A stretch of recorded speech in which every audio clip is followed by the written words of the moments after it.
పోలవరం బనకచర్ల స్థానంలో మరో ప్రాజెక్టును ఏపీ ప్రభుత్వం తెరపైకి తెచ్చింది. పోలవరం నల్లమల సాగర్ అనుసంధానం చేపట్టేందుకు చర్యలు చేపడుతోంది. తొలుత బొల్లాపల్లి జలాశయానికి నీళ్లు తీసుకువెళ్తారు. అక్కడి నుంచి వెలుగొండ ప్రాజెక్టులో భాగంగా నిర్మిస్తున్న నల్లమల సాగర్ జలాశయానికి గోదావరి నీళ్లు తరలించాలంటూ భావిస్తున్నారు. అవసరమైతే సోమశిలకు కూడా ఈ జలాలు మళ్లించనున్నారు. పోలవరం బనకచర్ల డిపిఆర్ తయారీకి పిలిచిన టెండర్లను జలవనరుల శాఖ తాజాగా రద్దు చేసింది. కొత్తగా పోలవరం నల్లమల సాగర్ అనుసంధానం పేరుతోనే డిపిఆర్ తయారీకి టెండర్లు పిలవనుంది.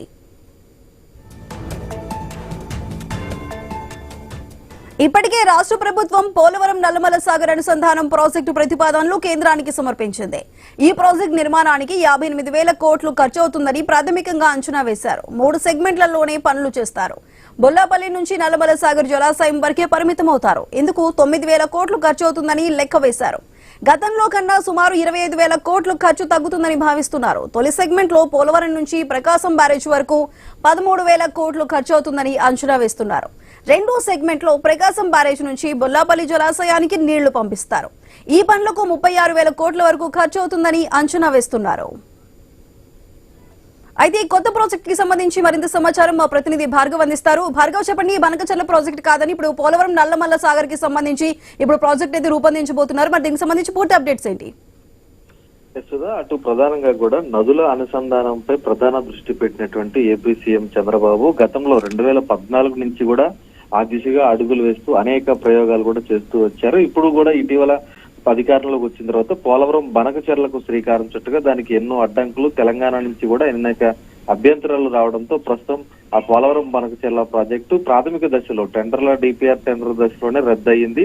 ఆ తర్వాత ఇప్పుడు ప్రధానంగా కూడా పోలవరం నుంచి బనకచర్ల ప్రాజెక్టును పక్కన పెట్టి బొల్లాపల్లి జలాశయం నుంచి కూడా దాన్ని దారి మళ్లించి నల్లమల సాగర్ కు తీసుకువెళ్లే విధంగా కూడా ప్రస్తుతం అయితే సిద్ధం చేస్తున్నారు. దీనికి సంబంధించి డిపిఆర్ టెండర్లను కూడా పిలిచేందుకు రంగం సిద్ధం చేస్తూ కేంద్రానికి కూడా దరఖాస్తులు చేసుకోవడం అయితే జరుగుతోంది. దీనికి సంబంధించి ప్రధానంగా కూడా రాయలసీమతో పాటు మొత్తం అన్ని ప్రాంతాలు కూడా సస్యశ్యామలం కావాలి, గోదావరి జలాలు రాష్ట్రంలోని అన్ని ప్రాంతాలకు తరలి వెళ్లాలి అనేటువంటి ఒకే ఉద్దేశంతో నదుల అనుసంధానికి అయితే ఏపీ సీఎం చంద్రబాబు శ్రీకారం చుట్టారని చెప్పుకోవచ్చు. అయితే దీనివల్ల గతంలో ఆ బనకచర్లకు సంబంధించి దాదాపు 82,000 కోట్ల రూపాయలు ఈ ప్రాజెక్టు ఖర్చు అవుతుంది అనుకుంటే ఇప్పుడు బనకచర్లను రద్దు చేసి నల్లమల సాగర్ ను ప్రవేశపెట్టడం వల్ల కూడా 58,000 కోట్లతోనే ఈ ప్రాజెక్టు పూర్తి కావచ్చు అనేది కూడా ఒక ప్రాథమికంగా డిపిఆర్ కు సంబంధించి నివేదికలు కూడా సిద్ధం చేయడం జరుగుతుంది. దీన్ని 3 దశల్లో పూర్తి చేసి మొత్తం రాయలసీమకు నీళ్లు తరలించారనేటువంటి ఉద్దేశాన్ని కూడా ఈ రోజు రాష్ట్ర ప్రభుత్వం అభిప్రాయాన్ని బయటపెట్టింది. ఇరిగేషన్ శాఖ మంత్రి నిమ్మల రామానాయుడు కూడా ఇప్పటికే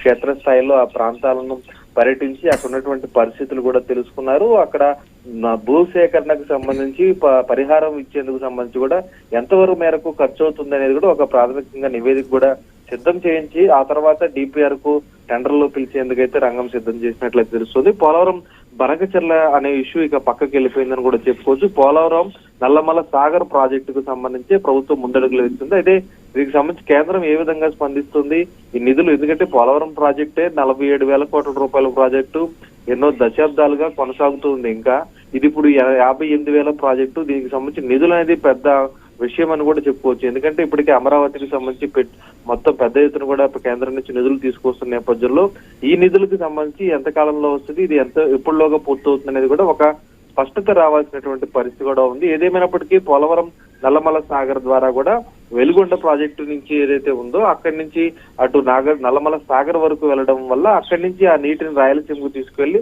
మొత్తం రాష్ట్రం అంతా కూడా పూర్తిగా నీటి ఎద్దడి లేకుండా తీర్చేందుకు ప్రభుత్వం అయితే ముందడుగులు వేస్తుందని కూడా చెప్పుకోవచ్చు. Right Bhargav, thank you.